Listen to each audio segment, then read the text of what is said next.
শুক্লপক্ষের পঞ্চমী তিথিতে সরস্বতী পূজা করা হয়ে থাকে। এই তিথিকে শ্রী পঞ্চমীও বলা হয়। এদিন স্কুল কলেজ সহ সমস্ত শিক্ষা প্রতিষ্ঠানে এবং বাড়িতেও সরস্বতী পূজা করা হয়ে থাকে। তো বলবো সরস্বতী পূজার সম্পূর্ণ তিথি, কখন শুরু হবে পঞ্চমী তিথি, কখন শেষ হবে এবং পঞ্চমী তিথি অনুসারে কবে করবেন সরস্বতী পুজো।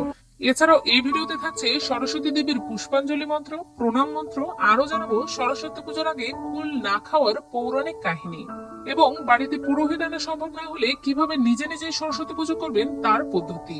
তো চলুন শুরু করা যাক। প্রথমে জেনে নেব 2025 সালের সরস্বতী পুজোর সম্পূর্ণ সময়সূচি।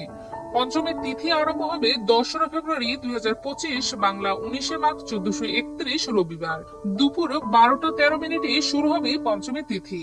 পঞ্চমী তিথি শেষ হবে 3রা ফেব্রুয়ারি 2025, বাংলা 19শে মাঘ 1431 সোমবার সকাল 9টা 57 মিনিট পর্যন্ত থাকবে পঞ্চমী তিথি। তাই এবছর অবশ্যই আপনাদের খুব সকাল সকালে পুজোর আয়োজন করতে হবে, কেননা সকাল 9টা 57 মিনিটের পর শেষ হবে এবছরের সরস্বতী পুজোর শ্রী পঞ্চমীর তিথি। চলুন এবার জেনে নিই বাড়িতে কিভাবে সরস্বতী পুজো পালন করবেন। পুজোর প্রয়োজনীয় সামগ্রী। প্রথমে লাগবে সরস্বতীর মূর্তি বা ছবি, সাদা কাপড়, ফুল, পলাশ ফুল, বেলপাতা, কাঁচা হলুদ, সিঁদুর, চাল, ধান দুর্বা, 5 ধরনের ফল, ঘট, সুপারি, পান পাতা, ধূপকাঠি, প্রদীপ, দুধ, খাগের কলম এবং দোয়াত। বই এবং হারমোনিয়াম বা অন্য বাদ্যযন্ত্র যদি বাড়িতে থাকে তাও সামনে রাখুন এই পুজোতে। হাতে খড়ি দিতে হলে সিলেট ও পেন্সিল সাথে রাখবেন।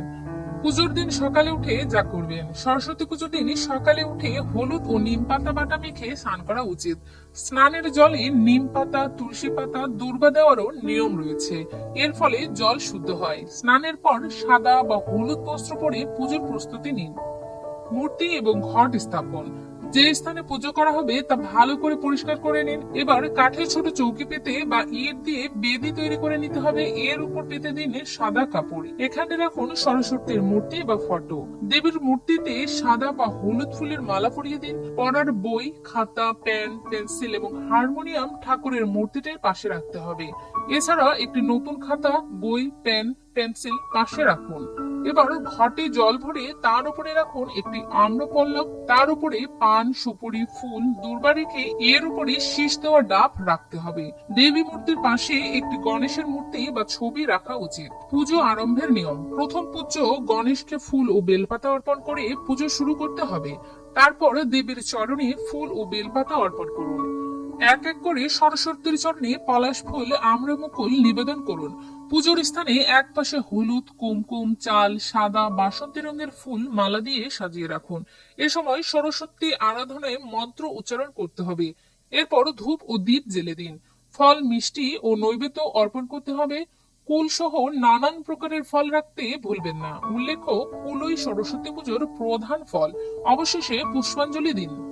ওম সরস্বত্যই নমো নিত্যং ভাদ্র কালয়ে নমো নমো বেদ বেদাঙ্ক বেদান্ত বিদ্যাস্তে নেভ এব চ সাহা এষো সচন্দন পুষ্প বিল্ল পত্রাঞ্জলি ওম সরস্বত্যই নমো।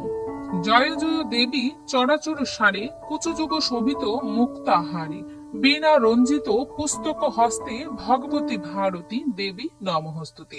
প্রণাম মন্ত্র। সরস্বতী মহাভাগ্যে বিদ্যা কমল লোচনী বিশ্বরূপে বিশাল লাক্ষী বিদ্যাং দেহি নমঃস্তুতে। পুজো শেষ করে জল এবং অন্ন গ্রহণ করতে হবে।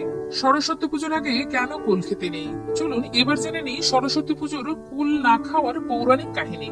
দেবী সরস্বতীকে তুষ্ট করতে একবার মহাবতী ব্যাসদেব বৈদিক আশ্রমে তপস্যা বসেছিলেন। এই তপস্যা শুরু করার আগে সেখানে একটি কুল বীজ রেখে এসেছিলেন সরস্বতী দেবী। দেবী ব্যাসদেবের কাছে শর্ত রাখেন যে যতদিনে এই বীজ অঙ্কুরিত হয়ে বড় গাছ হবে, সেই গাছে নতুন কুল হবে এবং সেই কুল পেকে ব্যাসদেবের মাথায় পড়বে, ততদিন তাকে তপস্যা চালিয়ে যেতে হবে, তবেই তিনি সন্তুষ্ট হবেন।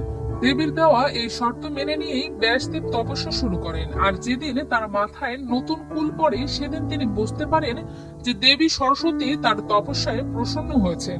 সেই দিনটি ছিল মাঘ মাসের শুক্লপক্ষের পঞ্চমী তিথি। এই জন্য সরস্বতী পুজোর আগে কুল খেতে নেই। তো এই ছিল আজকে সংক্ষিপ্ত ভিডিও। ভিডিওটি কেমন লাগলো তা অবশ্যই আমাকে কমেন্ট করে জানাবেন। আর ভিডিও যদি ভালো লেগে থাকে তবে অবশ্যই ভিডিওটি একটি লাইক করবেন। জয় মা সরস্বতী।